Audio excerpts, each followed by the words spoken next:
Good morning. आइए एक नजर डालते हैं निफ्टी और बैंक निफ्टी के ट्रेड सेटअप पर।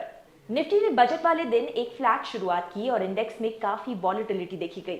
शॉर्ट और long term capital gain taxes में हाइक के चलते इंडेक्स फर्स्ट हाफ में डेज हाई से लगभग 500 पॉइंट्स गिरा। हालांकि एफएमसीजी और आईटी स्टॉक्स में मजबूती के चलते इंडेक्स ने अपने सारे लॉसेस को मोर और लेस रिकवर कर लिया। अब अगर डेली चार्ट पे देखें तो इंडेक्स ने एक हैमर टाइप कैंडल बनाई है विद अ लॉन्ग विक। अब इस एनालिसिस को सिंपल रखते हैं। प्राइस एक्शन के हिसाब से 24,000 के लेवल्स के पास इंडेक्स को सपोर्ट है। दूसरा, सेलर्स अभी 24,700 से 25,000 की रेंज में है। ऐसे में जब तक इंडेक्स इस रेंज को क्लोजिंग बेसिस पे नहीं तोड़ेगा, ये रेंज बाउंड रह सकता है। पर ध्यान रहे कि कल मंथली एक्सपायरी के चलते इंडेक्स में इंट्राडे बेसिस पे वॉलेटिलिटी बढ़ सकती है और अगर कल इंडेक्स हैमर कैंडल के ऊपर क्लोज होता है तो इसमें फर्दर अप मूव देखा जा सकता है। अगर कल की एक्सपायरी के ओपन इंटरेस्ट की बात करें तो इंडेक्स का हाईएस्ट कॉल ओआई 25,000 और पुट ओआई 24,000 पे लगा हुआ है। इसी के साथ ट्रेडर्स ने 24,500 पे कॉल और पुट दोनों ओआई लगा दिया है, तो इसके चलते इंडेक्स इस लेवल के आसपास रिवॉल्व हो सकता है।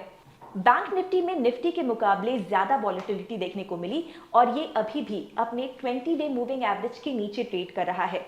इसी के साथ इंडेक्स ने एक बेरिश एनगल्फिंग कैंडल भी बनाई है, पर इसमें लोअर लेवल्स पे बाइंग इमर्ज हुई है।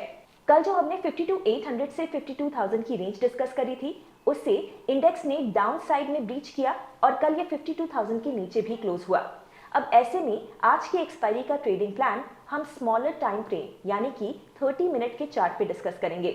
ऊपर 52,800 के पास की ट्रेंड लाइन से इंडेक्स लगभग 3 बार रेजिस्टेंस ले चुका है। दूसरी ओर इमीडिएट सपोर्ट इंडेक्स का 51,000 की रेंज में है। ऐसे में इंडेक्स अगर स्क्रीन पे मार्क्ड डॉटेड लाइन यानी कि 52,100 के ऊपर निकलता है तो ये 52,800 को ब्रीच करने का अटेम्प्ट कर सकता है। दूसरी ओर 51,100 के सपोर्ट के नीचे इंडेक्स में वीकनेस बढ़ेगी।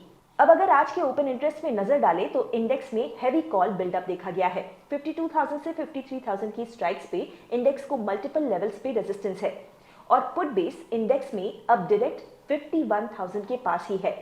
ट्रेडर्स चार्ट्स पे मेंशन की लेवल्स को ऑब्जर्व करें और उनके ब्रेक पर ही डायरेक्शनल ट्रेड लें। अब देखते हैं कि बजट के एक दिन बाद किन स्टॉक्स पे आप आज फोकस कर सकते हैं। ट्यूसडे को लॉन्ग बिल्डअप देखा गया इन Titan, ITC, Tata consumer products, Coforge and NTPC. दूसरी तरफ स्टॉक्स जिनमें प्राइस और ओआई दोनों वीक रहा वो हैं Bharat electronics, Vedanta, Larsen and Toubro, Oberoi realty और साथ ही डीएलएफ। निफ्टी 200 के बास्केट में वॉल्यूम और प्राइस के हिसाब से जिनमें मोमेंटम देखा गया वो थे Titan, ITC, Suzlon energy, Kalyan jewellers, Tata consumers and Torrent pharma. अगर आप इन्वेस्टिंग और ट्रेडिंग एक्सपर्ट से सीखने में इंटरेस्टेड हैं तो एक्सप्लोर कीजिए अपलर्न, जहां पर केवल 999 के प्राइस पर आपको मिलेगा 3 महीनों तक हमारे वेबिनार्स और कोर्सेज का अनलिमिटेड एक्सेस। ज्यादा डिटेल्स के लिए डिस्क्रिप्शन चेक कीजिए। अगर आपको ये वीडियो अच्छा लगा तो इसे लाइक एंड शेयर जरूर करें एंड कमेंट्स में भी हमें जरूर बताएं। ऐसे और भी वीडियोस देखते रहने के लिए हिट दैट सब्सक्राइब बटन। जल्दी मिलेंगे नए वीडियो के साथ। Investment in securities market are subject to market risks. Read all the related documents carefully before investing.